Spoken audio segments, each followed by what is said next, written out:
గ్రాస్తే అస్సలు బాలేదండి. Assalamualaikum guys, oke kembali lagi bersama Draft Movie Review. Piye kabar Ire? Terima kasih buat para penonton setia Draft Movie dimanapun kalian berada. Semoga kalian semua selalu sehat ya.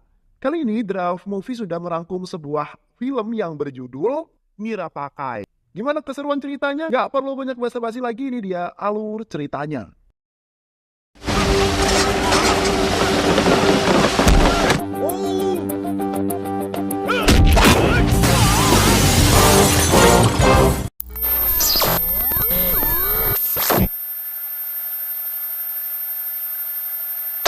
Film dimulai di New Delhi. New Delhi yang merupakan ibu kota India kini sedang berada dalam kondisi yang membahayakan, di mana berbagai kelompok preman saling bersaing untuk menguasai wilayah itu.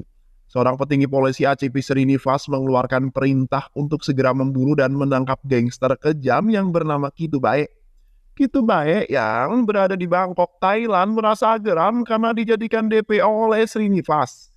Kitu Bae lalu mengirimkan anaknya yang bernama Ajay untuk segera pergi ke Delhi demi menghabisi si Srinivas. Ajay pergi bersama rekannya yang bernama Lingga. Mereka menyamar sebagai wartawan dan berhasil menyusup ke dalam mobil Srinivas dan membantainya dengan kejam. Ajay dan Lingga kini terlibat baku tembak dengan polisi-polisi yang mengawal si Srinivas. Polisi berhasil menyudutkan Ajay dan Lingga. Ajay lalu kabur tanpa memperdulikan Lingga. Lingga terus berlari menyelamatkan dirinya, walaupun salah satu kakinya berhasil ditembak oleh polisi. Lingga berhasil lolos dengan menaiki sebuah mobil yang melintas di dekatnya. Ketua Badan Intelijen India yang bernama Narayana Murthy memperkirakan bahwa geng Kitu Bae tampaknya akan terus memperbesar daerah kekuasaannya. Mereka pasti ingin menguasai India. Murthy tak ingin hal itu terjadi. Dia segera membentuk tim untuk memburu dan menangkap Kitu Bae. Tim itu akan dipimpin oleh Gupta. Murthy juga meminta agar Gupta membawa Rishi. Rishi adalah seorang polisi ganjen yang suka menggoda para gadis-gadis yang semok dan seksoi. Walaupun ganjen, tapi sejatinya kemampuan Rishi tak perlu dipertanyakan lagi. Ya, sepertinya dia seorang suhu. Rishi memiliki kemampuan yang sangat luar biasa. Banyak kasus-kasus yang berhasil ia selesaikan. Sebagai langkah pertama dalam memburu Kitu Bae, tim ini akan diperintahkan untuk menangkap jaringan Kitu Bae yang bernama Gesubai. Gesubai yang diketahui sedang berada di Chandni Chowk. Sesampainya di sana, Rishi berhasil mengalahkan anak buah Gesubai dan menyelesaikan misi itu dengan sempurna. Rishi lalu bertemu dengan kepala intelijen untuk menyampaikan keluhannya. Rishi bosan dengan tugas dan misi yang diterimanya. Masa mudanya habis hanya untuk mengungsi para penjahat. Rishi ingin agar dirinya dapat menjalani masa muda seperti orang biasanya. Kepala intelijen lalu menyetujui permintaan Rishi. Dia kini menugaskan Rishi untuk menjalani sebuah misi rahasia dengan menyamar sebagai seorang dosen di sebuah kampus di Hyderabad. Rektor di kampus itu adalah Kumar yang merupakan rekan dari Murthy. Kumar menanyakan tentang misi rahasia itu, tapi Murthy terus merahasiakannya. Kini Rishi tampak sangat bahagia dengan misi barunya itu. Dia tidak akan lagi berhadapan dengan para penjahat, dan di lain sisi, dia juga bisa menghibur mata dengan melihat ciwi-ciwi kampus yang seksoi-seksoi dan cantik-cantik aduhai. Scenes kemudian berpindah ke stasiun. Terlihat Rishi yang hendak membantu seorang gadis seksoi. Ternyata gadis itu terlambat masuk ke dalam gerbong kereta. Rishi menikmati momen kejar-kejaran itu hingga pada akhirnya Rishi berhasil menyambut gadis itu ke dalam kereta. Rishi sempat berharap dengan gadis itu, namun harapannya seketika sirna karena gadis itu sudah bertunangan. Anjay, kasihan juga sih. Setibanya di Hyderabad, Rishi akan tinggal di rumah Kumar. Rishi akan berperan menjadi seorang dosen bahasa Hindi di kampus tersebut. Kini malam pun tiba. Rishi keluar untuk mengunjungi sebuah kuil. Namun dia ke sana bukan untuk beribadah, melainkan untuk mencuci mata dengan melihat gadis-gadis seksoi. Rishi yang sedang menaiki tangga bermodus dengan menginjak pakaian seorang gadis, bukan jatuh ke bawah, melainkan jatuh ke dalam pelukan Rishi. Gadis itu adalah Vinamra. Rishi lalu berusaha untuk PDKT dengan Vinamra. Rishi mengatakan segala gombalannya untuk merayu Vinamra. Rishi juga mengatakan bahwa dirinya jatuh cinta pada Vinamra sejak pandangan pertama. Asik. Namun, Vinamra sama sekali tidak tertarik dengan si Rishi. Winamra juga tak percaya dengan yang namanya cinta pada pandangan pertama. Keesokan harinya Risi menjalani peran sebagai seorang dosen. Dia melihat Winamra yang ternyata seorang mahasiswi di kampus tersebut. Winamra yang merupakan gadis polos dari desa merasa ilfil dan ketakutan setelah melihat kelakuan ganjennya si Risi yang terus menggodanya. Di perjalanan pulang, Risi terjebak sebuah kemacetan. Penyebabnya adalah karena sekelompok orang sedang merayakan acara ulang tahun. Jalan ditutup untuk menunggu kedatangan Sangkar Ana yang akan memotong sebuah kue. Sementara itu, Risi yang berhasil melihat melewati para pemotor kini turun dan menghampiri orang-orang itu. Risi meminta agar mereka merayakan ulang tahunnya di rumah saja, jangan di jalanan. Risi yang emosi kemudian memporak-porandakan acara itu. Dia menghajar dan mengalahkan mereka semua. Kini, jalanan telah kembali normal. Tindakan Risi yang menghajar anak buah Sankar Ana membuat dirinya murka. Anak buah Sankar Ana lalu datang ke dalam kampus untuk mencari Risi. Risi diperingatkan oleh Kumar untuk tidak melawan Sankar Ana jika Risi memang masih mau menjadi dosen di kampus ini. Hal itu dikarenakan Sankar Ana adalah ketua yayasan kampus ini. Risi lalu dibawa menemui Sankar, namun kecerdasan Risi dalam mengolah kata mampu menundukkan hati Sankar Ana. Dan perselisihan selesai tanpa kekerasan. Setelah menyelesaikan masalah itu, Risi kembali mengajar dan mendekati Vinamra. Namun kali ini, Risi tak hanya mendekati Vinamra, melainkan juga mendekati bapaknya Vinamra yang bernama Viswarat Sastriga. Risi mendekati mereka melalui musik. Hari ini lantaran keluarga Vinamra sangat menyukai musik klasik. Risi berniat untuk menjadi murid ayahnya Vinamra. Hal itu semata-mata hanya untuk mendekati si Vinamra. Keesokan harinya, Vinamra sedang berada di kampus. Dia digoda dan diganggu kakak tingkat kampusnya. Namun Risi datang di saat yang tepat. Kemampuan bertarung Risi sebagai seorang polisi berhasil mengalahkan mereka semua. Bukannya kapok karena telah dihajar Risi, mereka justru kembali datang mengganggu Vinamra. Namun kali ini dia tidak sendirian, dia datang membawa ayahnya bersama para preman, teman Vinamra yang ada di sana. Lalu menghubungi Risi untuk meminta tolong. Risi datang sebagai seorang superhero. Dia menghajar semua preman yang ada di sana. Di tengah perkelahian itu, ayah kakak tingkat itu sempat mengancam Risi bahwa mereka adalah anak buah Sankar Ana. Namun Risi menghiraukannya. Risi kembali menghajar semua preman yang tersisa. Kini Vinamra berhasil diselamatkan Risi. Benih cinta mulai tumbuh di hati Vinamra. Tak lama kemudian Risi dan Vinamra kini resmi berpacaran. Risi ingin merasakan bagaimana sensasi pacaran karena selama ini dia tidak pernah sama sekali berurusan dengan seorang wanita. Di lain sisi, Sankar Ana sedang menyambut kedatangan anaknya, Lingga. Lingga adalah seorang yang membunuh ACP Srinivas bersama Ajay. Lingga menyampaikan kekesalannya karena Ajay telah meninggalkannya saat kakinya ditembak polisi. Selama 1 bulan, Lingga menyembunyikan dirinya dari pantauan Kitubai. Lingga bahkan tak ingin lagi berurusan dengan Kitubai. Namun Sankar Ana menolaknya. Dia ingin agar Lingga tetap bekerja dengan Kitubai. Sankar Ana mengetahui bahwa jika ada yang berani menentang Kitubai, maka kematian adalah hukumannya. Di lain sisi, Risi sedang menikmati bagaimana rasanya sebuah pacaran. Anjay gak sih? Mereka pergi kencan untuk menghabiskan waktu. Tiba-tiba sebuah mobil melintas dengan kencang dan menabrak seorang bocil. Risi yang melihat hal tersebut kemudian berlari menyelamatkan si bocil. Mobil itu terus melaju bahkan semakin kencang menabrak barang-barang yang ada di depannya. Risi emosi dan mengejar mobil itu. Risi berhasil menghentikannya dan ternyata pengemudi mobil itu adalah seorang gadis bernama Faisali. Faisali turun dari mobil dan mengatakan bahwa dirinya tak bersalah.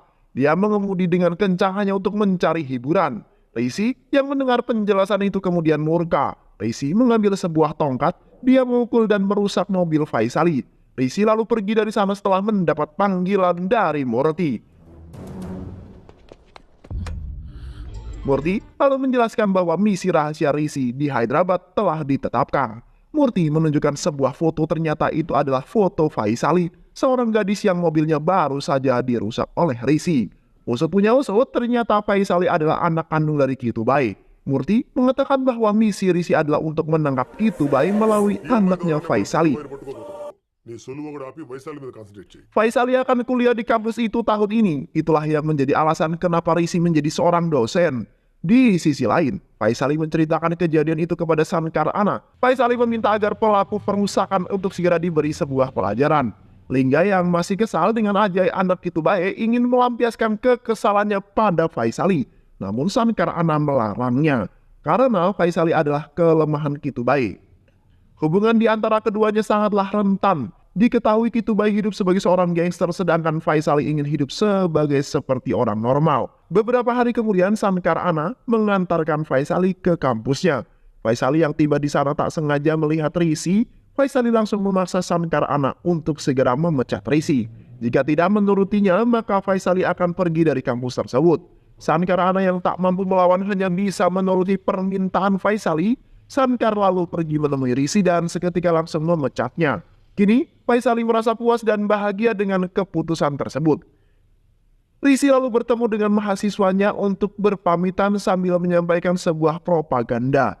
Risi mengatakan bahwa dirinya dipecat hanya karena menghentikan seorang gadis yang mengendarai mobil secara ugal-ugalan.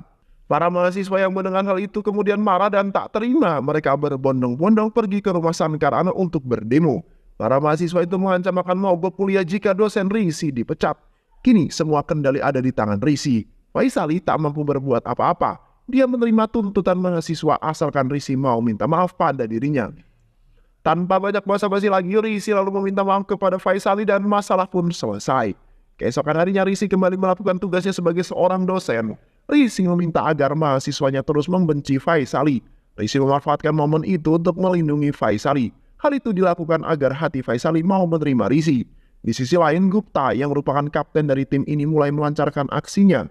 Dia sengaja mendekati dan menggoda Faisali. Saat Gupta sedang menyatakan perasaannya, Risi tiba-tiba muncul dan mengaku sebagai pacar Faisali. Bahkan, Risi sengaja mencium Faisali berkali-kali untuk meyakinkan Gupta bahwa dia memang pacarnya Faisali. Faisali yang tak mampu berbuat banyak, dia hanya bisa diam menari dalam rencana Risi. Singkat cerita, Risi pulang mengantarkan Faisali. Faisali nampak begitu bahagia bisa menghabiskan waktu bersama dengan Risi. Sesampainya di sana, Faisali mendapati Sankar dan Lingga yang sedang bertengkar hebat. Pertengkaran itu sampai membuat Lingga ingin menghabisi ayahnya sendiri. Namun Risi datang sebagai penengah. Risi ingin agar mereka mengatakan apa yang sebenarnya terjadi. Ternyata keributan ini diawali karena Lingga meminta kepada ayahnya untuk tak lagi tunduk pada Kitubai. Namun Sankar menolaknya karena takut akan ancaman dari Kitubai. Lingga meyakinkan ayahnya bahwa dirinya pasti bisa mengalahkan Kitubai. Aku yang telah membunuh ACP Srinivas. Saat ini masih baik-baik saja, ujar Lingga. Risi sempat terpancing mendengar kabar kematian Srinivas. Namun, dia berusaha untuk tetap tenang. Risi yang melihat perbedaan antara Lingga dan Sankar Ana kemudian memiliki sebuah ide untuk menghancurkan hubungan Sankar Ana dan Kitubai. Risi membuat sebuah jebakan agar Lingga bertemu dengan Silambai, anak buah Kitubai. Di sisi lain, kini hubungan Risi dengan Faisali sudah sangat dekat. Itu artinya misi ini juga akan segera berakhir. Sementara itu, Vinamra yang melihat kedekatan Risi dengan Faisali kini tengah terbakar api cemburu. Risi mencoba meyakinkan Vinamra, dan atas nama cinta Vinamra mencoba untuk percaya kepada Risi. Keesokan harinya, Lingga dan Salimba sudah masuk ke dalam perangkapnya Risi. Risi yang sudah menunggu mereka dengan snipernya yang perlu menunggu waktu yang pas untuk menghabisi mereka semua dan Risi menghabisi semua orang yang ada di sana termasuk Lingga, sang pembunuh ACP Srinivas. Risi menghabisi Lingga dengan sangat brutal. Setelah peristiwa itu, Risi tetap menjalankan rutinitasnya mengajar sebagai seorang dosen, seolah-olah tidak mengalami hal apapun. Kini, Risi dan Faisali menjadi semakin nempel. Faisali memaksa Risi untuk pulang bersamanya. Sedangkan Vinamra yang melihat hal itu mulai semakin kesal dengan kelakuan pacarnya. Hatinya kini mulai terbakar api cemburu. Di lain sisi, rencana Risi mulai membuahkan hasil. Sankar Ana yang tak terima akan kematian anaknya kini mulai terbakar api dendam. Dia menduga bahwa kematian Lingga disebabkan oleh Kitubai. Oleh karena itu, untuk membalaskan dendamnya, Sankar akan menghabisi Faisali. Faisali membawa Risi ke suatu tempat. Ternyata tempat itu dihias oleh Faisali karena hari ini adalah hari ulang tahunnya. Momen indah hari itu justru dirusak oleh tembakan peluru yang dilepaskan oleh Sankar Ana. Risi berhasil melindungi Faisali. Faisali hanya mendapatkan luka kecil di lehernya dan setelah itu langsung dibawa ke rumah sakit. Kitubai yang mendapatkan kabar itu kemudian marah. Dia menduga pasti Sankar adalah pelakunya. Kitubai lalu mengirimkan Ajay untuk segera menghabisi Sankar dan membawa Faisali kembali ke Bangkok. Ajay lalu datang menemui adiknya itu. Baru kemudian dia pergi ke markas Sankar untuk menghabisinya. Ajay menghabisi semua anak buah Sankar dan kini berjalan untuk menghabisi Sankar. Namun secara kebetulan Sankar sedang tidak ada di rumah. Di kampus Rishi, kedekatan Rishi dengan Faisali kini tengah menjadi hot news. Mereka terus menyandingkan nama Rishi dengan Faisali. Vinamra yang tak terima fakta itu kemudian menjadi semakin marah dengan Rishi. Ternyata hubungan panas itu tak hanya dirasakan Vinamra seorang. Rishi dan Kapten Gupta juga sedang panas-panasnya. Mereka saling bertengkar. Kapten Gupta marah kepada Rishi mengapa dirinya sama sekali tak dilibatkan dalam rencana itu. Ujar Gupta. Gupta yang marah kemudian memberitahu kepada Ajay bahwa ada seorang polisi yang sedang menyamar dan ingin menangkap Titubai. Namanya adalah Rishi. Masalah kemudian menjadi semakin rumit ketika di malam hari Faisali mengungkapkan perasaannya pada Rishi. Dia ingin agar Rishi bertemu dengan ayahnya yang ada di Bangkok. Faisali ingin agar Rishi menikahinya. Kata-kata itu semakin menyayat hati Vinamra yang ternyata juga ada di sana. Vinamra kembali protes dan menanyakan apakah Rishi benar-benar mencintainya. Jika Rishi memang benar-benar mencintainya, maka dia harus menikahi Vinamra besok hari juga. Rishi menemui ayah Vinamra sebagai bukti keseriusannya akan menikahi Vinamra. Setelah urusan di sana selesai, Rishi lalu bertemu dengan Ajay, kakaknya Faisali. Ajay telah mengetahui identitasnya yang sebenarnya tentang Rishi, namun dia berpura-pura seolah tak mengetahuinya. Ajay mengajak Rishi untuk terbang ke Bangkok menemui ayahnya. Ayahnya pasti senang jika memiliki mantu seperti Rishi, ujar Ajay. Rishi kembali menghadapi dua pilihan sulit. Rishi yang seorang polisi akhirnya memilih untuk menyelesaikan misinya terlebih dahulu. Hari esoknya pun tiba, Vinamra dan keluarganya telah mempersiapkan acara pernikahan. Beberapa menit menjelang akad nikah, Vinamra terus-menerus menghubungi Rishi. Namun tidak ada jawaban. Dia terus menghubungi sambil berharap cemas tentang kehadiran Rishi. Kini jam akad nikah telah berlalu. Rishi membuat hidup Vinamra hancur. Dia mempermalukan Vinamra tepat di semua orang. Di lain sisi, Titubai telah menunggu kehadiran Rishi. Dia lalu mengungkapkan tentang identitas Rishi yang sebenarnya. Rishi adalah seorang polisi yang ditugaskan untuk menangkap Titubai. Aku mendengarnya dari internal polisi sendiri. Kini kau yang sedang sendiri adalah mangsa empuk bagi kami. Faisali yang mendengarkan fakta itu hanya bisa diam dan tercengang. Sedangkan Rishi yang mendapat ancaman dari Titubai ternyata sama sekali tak membuatnya takut. Malah dia masih sama dalam kondisi santuy. Mengapa Rishi masih santuy? Usut punya usut, ternyata Titubai telah masuk ke dalam perangkap Rishi. Titubai saat ini tengah menari di telapak tangannya. Sejak awal Rishi sudah merencanakan semuanya. Dia meminta Gupta untuk memberitahukan identitasnya agar bisa bertemu dengan Titubai secepat mungkin. Bahkan insiden penyerangan Sankar waktu itu pun semuanya telah direncanakan. Fakta Sankar anak yang menghilang dari rumahnya pun penyebabnya adalah karena Rishi. Rishi sengaja menculik Sankar anak untuk dihabisi. Titubai yang sama sekali tidak menduga hal itu kemudian murka. Dia meminta kepada anak buahnya untuk segera menghabisi Rishi. Namun inilah Rishi, dirinya telah dikeroyok pun mampu memberikan perlawanan bahkan mampu menghabisi semua anak buah Titubai. Kini musuh yang tersisa hanyalah Ajay dan Titubai. Rishi bertarung dengan Ajay dan berhasil menghabisinya. Titubai yang tak mampu mengalahkan Rishi kini berniat kabur dan menjadikan anaknya Faisali sebagai tameng alias Sandra. Rishi mengambil pistol dan menembak kaki Titubai. Interpol dan tim Gupta CS datang di waktu yang tepat untuk meringkus Titubai. Titubai yang merupakan pemimpin gangster ternama kini berhasil ditangkap hidup-hidup untuk dibawa ke India dan mission complete. Rishi lalu meminta maaf kepada Faisali karena telah memanfaatkan dirinya. Rishi juga meminta bantuan Faisali untuk menjelaskan semua yang terjadi kepada Vinamra. Begitu pula dengan Kepala BIN Narayana Murthy yang turut hadir untuk membantu. Murthy menjelaskan bahwa Rishi tidaklah bersalah. Dia juga tidak memiliki maksud untuk membohongi Vinamra. Rishi yang terus-menerus menyakiti perasaan Vinamra, hal itu karena dirinya mengutamakan misi demi menjaga kedamaian bangsa. Vinamra yang telah mengetahui itu semuanya kini memaafkan Rishi.